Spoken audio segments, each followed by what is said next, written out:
سر حقیقت پہ پردہ تو ڈالنے والے بھی سیاستدان ہیں، ہٹانے والے بھی سیاستدان ہیں، اور جب ہم بات کر دیں تو پھر ہم پہ تو ظاہر ہے آرٹیکل 6 چھوڑیے، ہم پہ تو ہماری تو زندگی بھی تنگ کر دی جاتی ہے، ہماری تو جانوں پر بن آتی ہے. لیکن چلیں حقیقت کی اگر آپ بات کریں تو ایک حقیقت یہ ہے جو آج آشکار کی ہے، اعتراف کیا ہے جنرل ریٹائرڈ باجوہ صاحب نے.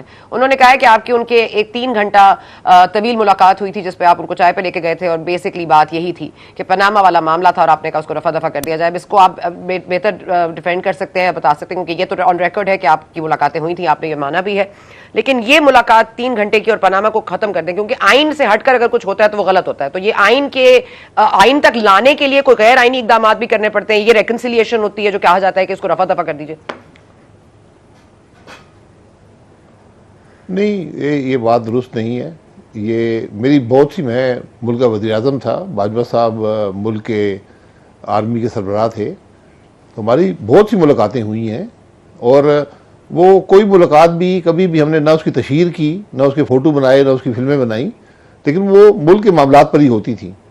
تو جس ملاقات کو انہوں نے ذکر کیا ہے، چونکہ انہوں نے آفیشیلی نہیں کیا، یہ بات ان سے منسوب کی گئی ہے، تو مجھے یاد ہے کہ بالکل شروع میں ایک ملاقات ہوئی تھی میری درخواست پر. میں نے کہا کہ نہ آپ کے دفتر میں ملتے ہیں، نہ میرے دفتر میں ملتے ہیں. تو انہوں نے کہا کہ نہیں میرے گھر آپ تشریف لیں. میں کہ نہیں، ذرا اس ماحول سے ہٹ کر. تو ہماری ایک ملاقات ایک ریسٹ ہاؤس میں ہوئی، ایک وہاں صرف ہم دو ہی تھے، اور وہاں بڑی کھل کر ہم نے بات کی. وہ پاناما کو رفع دفع کرنے کا معاملہ نہیں تھا. میں نیا آیا تھا اور میں جاننا چاہتا تھا کہ ان کی کیا سوچ ہے ملک کے معاملات کے بارے میں اور جمہوریت کے بارے میں، آئین کے بارے میں. تو انہوں نے بھی کھل کر بات کی، میں نے بھی کھل کر بات کی. بہت سے معاملات وہاں پر ڈسکس ہوئے، اور یقیناً جو جولائی 28 2017 کا فیصلہ تھا، جس کو نہ تاریخ قبول کرتی ہے نہ قانون قبول کرتا ہے، اس کے بارے میں بھی بات ہوئی، اور ملک کے سیاسی مستقبل کے بارے میں ہوئی. اور میں نے کو یہی کہا کہ سب سے آسان حل ملک کو آگے لے جانے کا، ملک کے معاملات طے کرنے کا یہی ہے کہ آپ جمہوریت کو موقع دیں، اور جو ہماری اسٹیبلشمنٹ ہے، جو فوج ہے، اس کو آپ ملک کے معاملات سے جو آئین کے مطابق نہیں ہے اس کو باہر نکالنے کی کوشش کریں. تو ان کی سوچ بھی بالکل اسی قسم کی تھی. انہوں نے بھی اس بات کی تائید کی کہ وہ ماضی کی خرابیاں جو ماشاء اللہ کی پیداوار ہیں، جس طرح اسٹیبلشمنٹ کو، فوج کو ملک کے معاملات میں الجھایا گیا ہے، ہمیں اسے باہر نکلنے کی ضرورت ہے. تو وہ ایک میٹنگ آف دا مائنڈز تھی. انہوں نے بڑی کھل کر اپنے بھی تحفظات کا ذکر کیا. تو بہرحال یہ وہ باتیں جو پبلکلی میں اس کی ڈیٹیلز میں نہیں جانا چاہتا، کیونکہ میری ہمیشہ رائے رہی ہے کہ جو شخص اقتدار میں نہ ہو، اپنا عہدہ چھوڑ چکا ہو، تو اس کے بارے میں بات کرنا جہاں وہ اپنا دفاع نہ کر سکے وہ مناسب نہیں ہے.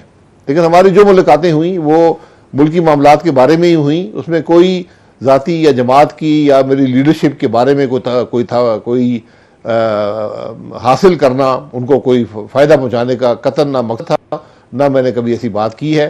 لیکن یقیناً ملک کے بارے میں، آئین کے بارے میں، جمہوریت کے بارے میں، فوج کے رول کے بارے میں جو ذمہ داری سیاستدانوں کی ہے، جوڈیشری کی ہے، اس پر ہم نے کئی دفعہ، بہت سی دفعہ بڑی کھل کر بات کی. تو ان کی سوچ کیا تھی عباسی صاحب؟ باجوہ صاحب کا سوری قطع کلامی معاف کیجیے گا، لیکن آپ نے کہا نا ان کی سوچ تھی، ان کی ایک سوچ تھی، ان کی بھی سوچ تھی. تو کیا سوچ تھی ان کی آئین پہ اور قانون پہ اور جمہوریت پہ؟ ان کی کیا سوچ تھی؟ جو کیونکہ سوچ اور عمل میں تو کافی فرق ہے. نہیں، سوچ جو مطابقت تھی اس میں تو بہت سی مطابقت اس میں پائی. لیکن جیسا آپ نے کہا کہ بعد میں جو معاملات ہوئے انہوں نے اس سوچ کو سپورٹ نہیں کیا. بہرحال وہ پھر میں چھوڑ دیتا ہوں، کیونکہ زیادہ ڈیٹیل میں جانا میں ذاتی طور پر مناسب نہیں سمجھتا. چلے ٹھیک ہے، میں پوچھ نہیں کروں گی. ٹھیک ہے، میں پوچھ نہیں کروں گی سر. وہ اپنا دفاع کر ہی لیں گے، آپ فکر نہ کریں. آپ کا دفاع کرنے کے لیے مسئلہ ہو سکتا ہے، ان کا دفاع کرنا آسان ہے سر. نہیں دیکھیں، دفاع کی ضرورت نہیں ہے. وقت کے ساتھ انسان اپنی جو یادداشت ہے اس میں کمی آ جاتی ہے. اس لیے میں کوئی ایسی بات کر دوں جو حقیقت میں مبنی نہ ہو اور ان کا کوئی اس پہ ویو پوائنٹ ہو. اور دو ہی شخص تھے ان تمام میٹنگ میں، تیسرا تو شخص ہوتا نہیں تھا. ہاں ٹھیک ہے. عباس صاحب یہ فرما دیجیے گا کہ جو باجوہ صاحب کے حوالے سے اگین یہ جو کنفیشنز آ رہی ہیں آف فارمر جنرل, کیونکہ ظاہر ہے جب فارمر ہو جاتے ہیں تو ان کو سب کچھ یاد بھی آ جاتا ہے, لیکن 2017 میں جو آپ نے بات چھیڑی تھی کہ یہ ریکنسیلیشن والا معاملہ شاید پھر وہ 2021 میں مٹیریلائز ہوا لندن میں, یہ کیا درست ہے کہ باجوہ صاحب ملے تھے نواز شریف صاحب سے اور یہ پھر پورا ایک پلان بنا, بالکل آئینی طریقے سے ہٹایا گیا عمران خان صاحب کو, لیکن کہیں نہ کہیں ان کی سپورٹ حاصل تھی نون لیگ کو؟ نہیں دیکھیں, اس میں کوئی ریکنسیلیشن کی بات نہیں تھی. ریکنسیلیشن کس بات پہ؟ وہ فوج کے سربراہ تھے, وزیر اعظم نواز شریف تھے, انہوں نے ان کو اپوائنٹ کیا, انہی کے جب وہ چیف بنے ہیں اس کے 6-8 مہینے کے اندر سپریم کورٹ کے ایک فیصلے سے میاں نواز شریف صاحب کو حکومت سے بھی علیحدہ کیا گیا, حکومت توڑ دی گئی, میاں صاحب کو سیاست سے تاحیات نااہل قرار دیا گیا, ان پر الزامات لگائے گئے جن کا جس میں کوئی صداقت نہیں تھی. تو ریکنسیلیشن کی یہاں کوئی نہ بات تھی نہ گنجائش تھی. ہم نے ہمیشہ ملک کے بارے میں بات کی کہ ملک کے معاملات کیسے آگے بڑھیں گے. میں نے پہلے کہا کہ میں نے کوئی ذاتی بات اپنی لیڈرشپ کو کوئی مفاد دینے کی, جماعت کو مفاد دینے کی کبھی ان سے بات نہیں کی. اگر ان کے ذہن میں ایسی بات ہے تو وہ بیان کر سکتے ہیں, لیکن جو باتیں باجوہ صاحب سے منسوب کی جا رہی ہیں وہ ڈائریکٹلی نہیں ہیں. میں اس بات سے ضرور آپ کو کہوں گا کہ ڈائریکٹ وہ نہیں ہے, اور وہ اس کو اون بھی نہیں کرتے ہیں جو انٹرویوز ہوئے ہیں یا جو بات چیت ہوئی ہے جس کو میتلا صاحب نے لکھا ہے.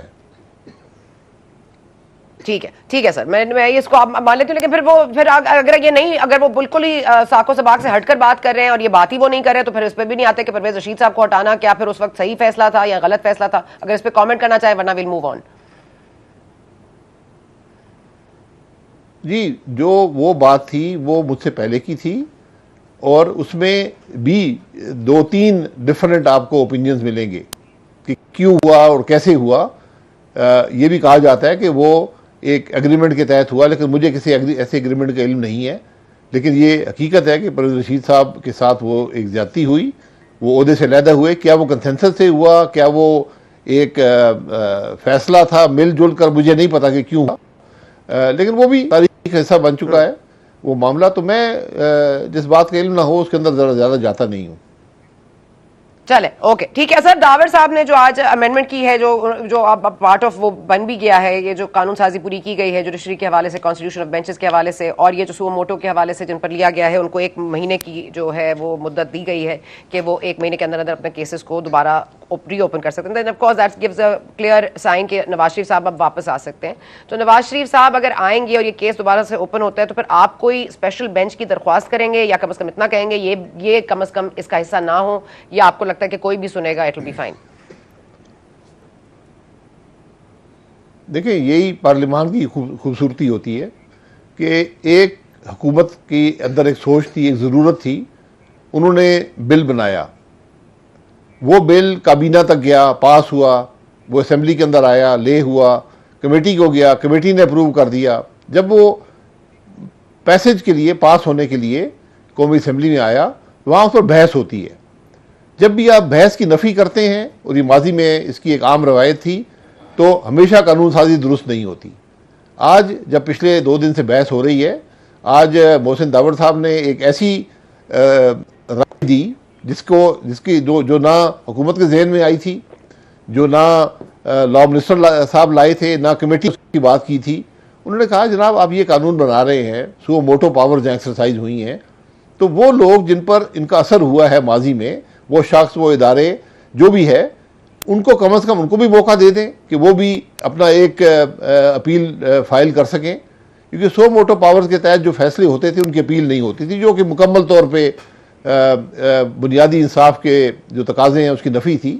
تو محسن داور صاحب نے بات کی, اور یہ جو لوگ وہاں بیٹھے تھے اجلاس میں, میرے سمیت, یہ ہمارے دل کو لگی کہ بالکل درست بات کر رہے ہیں. YouTube پر گوگلی نیوز دیکھنے کے لیے youtube.com کی سرچ بار میں googly news T V type کریں. گوگلی نیوز کے پیج پر سرخ رنگ کے سبسکرپشن والے بٹن پر کلک کرنا نہ بھولیے. YouTube پیج پر اپلوڈ ہونے والی ویڈیوز سے باخبر رہنے کے لیے بیل آئیکن پر کلک کیجیے. آپ کو ہر نئی ویڈیو کے بارے میں نوٹیفیکیشن موصول ہو جائے گا.